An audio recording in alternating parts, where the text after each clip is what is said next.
इस टॉपिक में हम समझने जा रहे हैं बहुराष्ट्रीय कंपनी। बहुराष्ट्रीय कंपनी भी दो शब्दों के मेल से बना है, खूब ठीक से समझते चलोगे।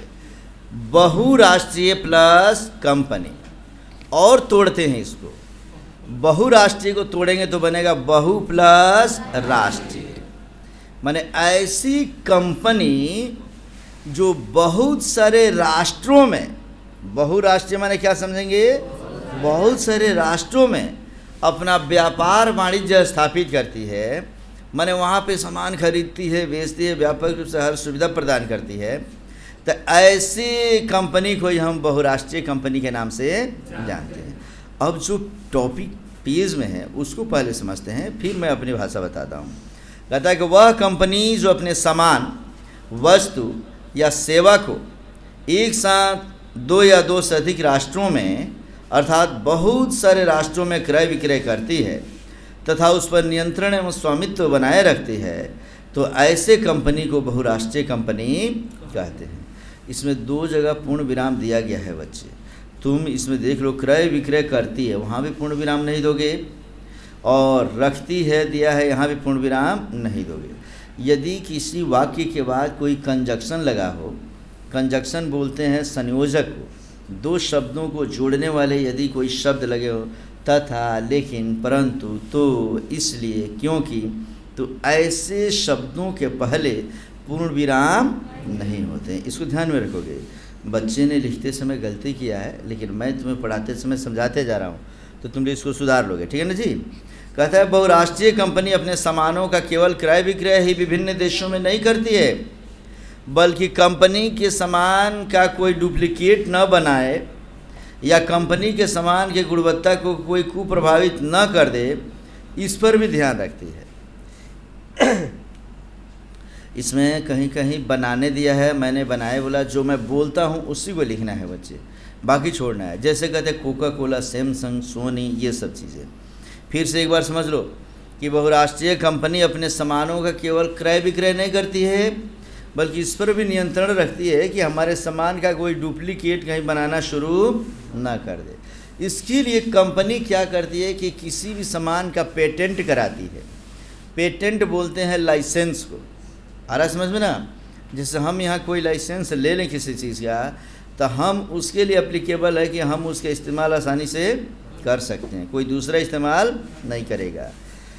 उसी प्रकार कंपनी क्या करती है कि सरकार से, इंटरनेशनल लेवल से या नेशनल लेवल से, मुख्य तौर पे इंटरनेशनल लेवल की संस्था जो होती है, उससे वो पेटेंट कराती है कि हम थम्स अप बनाएंगे, एग्जांपल दे रहा हूँ मैं, लेकिन हमारे थम्स अप का नाम कोई दूसरा व्यक्ति नहीं रखेगा अपने प्रोडक्ट का, और थम्स अप जब भी बनेगा तो मेरे द्वारा ही बनाया जाएगा। फेयर एंड लवली में बना रहा हूँ, मान लो हिंदुस्तान लीवर लिमिटेड, सोचो कि वो जापान की कोई कंपनी है, उसने बता दिया कि कोई भी दुनिया का व्यक्ति अपने प्रोडक्ट का नाम अब फेयर एंड लवली नहीं रखेगा।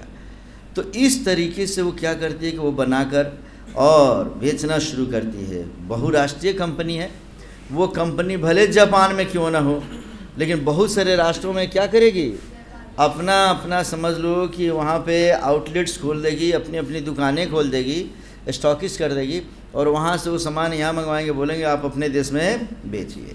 कोई दूसरा व्यक्ति अगर सोचे कि हम अपने यहाँ ही क्या करते हैं कि एकदम बढ़िया से क्रीम चाहे दूसरा भी कोई बना दिए और उसी को पॉकेट में डाल के उसी की तरह इन्वेलप बना दिया, फेयर एंड लवली लिख दिया, भेज दे मार्केट में, तो ऐसी स्थिति में कंपनियां उस पर नियंत्रण रखने के लिए अपने मैनेजर, अपने CID भी रखे रहती है, या आम पब्लिक को भी बताया रहती है कि यदि इसका मिलता जुलता प्रोडक्ट या डुप्लीकेट प्रोडक्ट अगर मार्केट में मिलता है तो आप हमें कंप्लेन करें।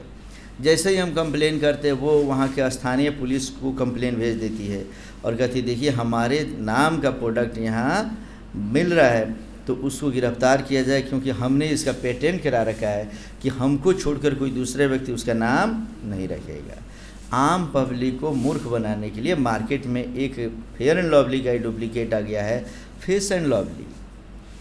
फोटो वैसे ही रहेगा, एक लड़की वो है तो थोड़ी उसे बदल के कोई दूसरी लड़की हो जाएगी, कलर वैसे ही कर देंगे, वर्ड का लेटर सब वैसे ही कर देंगे, लेकिन फेयर एंड लवली की जगह क्या लिख देता है, फेस एंड लवली। और जिस फेयर एंड लवली की कीमत मान लो 120 रुपया है, वो तुम्हें 60 रुपये में देगा। गांव की महिलाएं जो अनपढ़ है, जाहिल है, चौपट है, या जो कम पढ़ी लिखी है, या जो पढ़ी लिखी है लेकिन दिमाग स्थिर नहीं रखती है, उनको आकर एक ठो दुकानदार दिखा दे, लीजिए फेयर एंड लवली, एकदम जो फेस नहीं बोलेगा, बोलेगा वही फेयर एंड लवली है, थोड़ा सा कंपनी का नाम चेंज हो गया है लेकिन सेम वही प्रोडक्ट है, ले लीजिए। क्या 120 रुपये लगाते हैं, 60 रुपये में लगाइएगा, काले हैं तो गोरे हो जाइएगा। और इस तरीके से बच्चे वो हम लोग खरीद लेते हैं, हमको लगता है कि कितना सस्ता हम खरीद लिए, लेकिन सच्चाई ये है कि वो सस्ता नहीं है बच्चे। आ रहा समझ में ना? इसी प्रकार जैसे मैंने बोला कोका कोला, नाम सुने हो तुम लोग? कोका कोला के जगह तुम जाओगे ट्रेन में तो वहाँ बेचता है कि राम कोला ले लो। क्या ले लो? कोका कोला को नाम क्या रख दिया? कहीं उसको कोका कोला को नाम रख दिया पोका कोला। अब तुम सोचते हो देखने में उसी की तरह दिखेगा, कलर वैसे ही दिखेगा, तुम देख रहे हो कोला लिखा है ना, ठीक है ना, लेकिन कोका की जगह पोका लिख दिया है, और हम क्या करते हैं उसको खरीद लेते हैं। टेस्ट भी लगभग उसी की तरह थोड़ा इधर उधर लगेगा, लेकिन उसमें कई सारे डिमेरिट्स होते हैं बच्चे, और उसको पिला दिया जाता है हमको, तो ये धोखाधड़ी। लेकिन कोई कंपनी चाहे कि हम यहीं पे गोपालगंज में ही उसका सामान बना ले, नाम रख दे कोका कोला, तो कोका कोला कंपनी वाले क्या करेंगे? तुरंत उस पर नियंत्रण करेंगे, उस पर केस करेंगे और उसको जेल के सलाखों के पीछे भेजेंगे। इसलिए यदि तुम कोई बहुराष्ट्रीय कंपनी खोलते हो बच्चे, तो किन किन बातों का ध्यान रखोगे? पहली बात का ध्यान रखोगे कि बहुत सारे राष्ट्रों में तुम अपने प्रोडक्ट को भेजोगे, और दूसरी बात उसका पेटेंट भी कराएंगे कि ऐसा नहीं कि थामे के पौड़किया को बेचना तुम शुरू किए और तुम्हारा जैसे ही विश्व प्रसिद्धि हुआ तो कोई दूसरा भी एकदम थामे के पौड़किया बेचने लगा, तो वो पेटेंट करा लेंगे कि नहीं, कोई भी अगर गौरी शंकर पौड़किया के नाम से अलग है तो समझो कि वो नहीं है। तो गौरी शंकर के घर वाले क्या करेंगे बच्चे? 50 खानदान में आदमी 50 लिखेगा, हमारे भी तो परदादा का नाम गौरी शंकर था, तो वो सब चारों तरफ क्या करेंगे? गौरी शंकर की कंपनी से वो पौड़किया बेचना शुरू कर देंगे। तो बहुराष्ट्रीय कंपनी समझ गए बच्चे?